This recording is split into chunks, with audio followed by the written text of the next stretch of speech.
Dali-daling inani at isinalba ng ilang magsasaka sa Ilocos Norte ang kanilang mga pananim bilang paghahanda sa paghagupit ng Bagyong Lawin. Kumustahin na natin ang lagay ng panahon doon. May ulat on the spot si Cesar Apolinario. Cesar. Rafi, signal number 3 na rito sa buong probinsya ng Ilocos Norte. Gayunman ay pinapayuhan ang mga mamamayan na kahit napakainit sa ngayon at trikang araw ay kailangan pa rin ng iba yung ingat ng mga residente.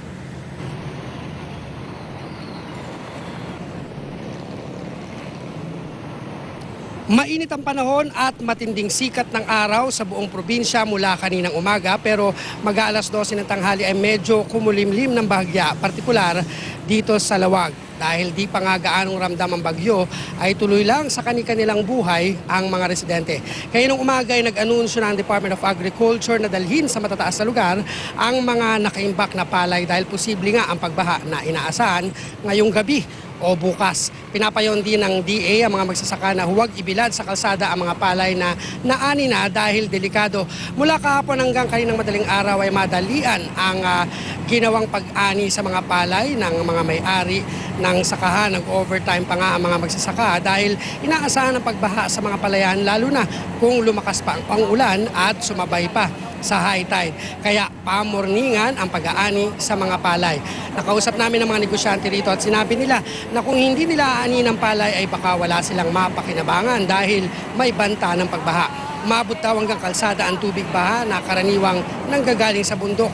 Pwede pa itong sabayan ng high tide. Sa San Fernando City at malalapit na bayan sa La Union ay halos walang pahinga ang mga ahensya at opisyal lalo't kadadaan lang ng bagyong Karen. Mula safety kit, life vest at malinis sa tubig na may inom hanggang sa mga pamputol na punong kahoy dahil inaasahan daw ang malakas na bayo ng hangin sa kanilang lugar ay inihanda na rin. Kinindisyon na rin ang mga makina ng 2 jet ski, 4 na rubber boat sakaling bahain ang mababang lugar dito sa buong syudad at katabing mga munisipalidad.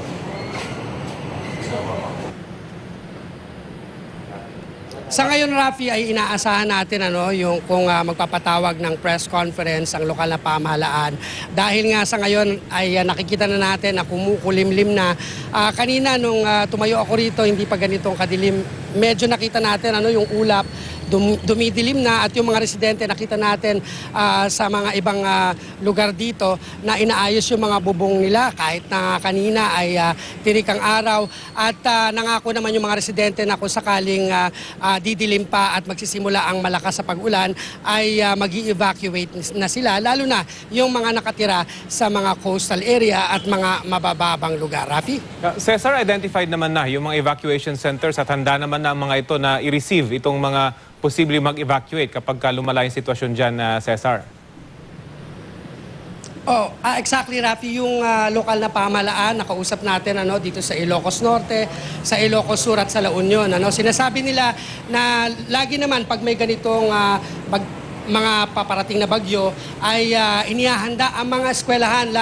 Pero alam mo, dapat intindihin din ng mga residente na kapag sa eskwelahan sila pumunta na medyo mababa ay binabaharin yon. So dapat dun sa mga matataas na bahagi sa kanilang mga lugar sila pumunta sa mga eskwelahan at talaga tatanggapin naman daw sila. Although hindi pa sinasabihan yung mga residente mag-evacuate sa ngayon dahil medyo maayos pa naman ang panahon dito. Ang inaasahan nilang pag-aanunsyo ng pag-evacuate ng mga residente ay posibleng mamayang gabi o bukas ng umaga. Depende yan sa sitwasyon, Rafi. At bagamat aware naman, syempre, yung mga residente dyan, Cesar, alam na lang may paparating na bagyo kahit na bagamat dumidilim na kamo, calm before the storm, ika nga, hindi ba? Kapag may paparating na malakas na bagyo, ganyan talaga, medyo kalmado. Pero aware naman sila, Cesar, yung mga nakakausap mo dyan, mga residente. Ang sinabi ng mga residente, lalo na yung nakausap natin sa mga coastal area, ay nagsasagawa naman daw sila ng mga drill dito. At although itong lugar na to, Rafi, alam naman natin sa mga Ilocano lalo, na nakatira dito sa norte, ay hindi naman gaanong binibisita ng malalakas na bagyo. Pero itong inaasahan ay ang sinasabi nga nila, super typhoon daw.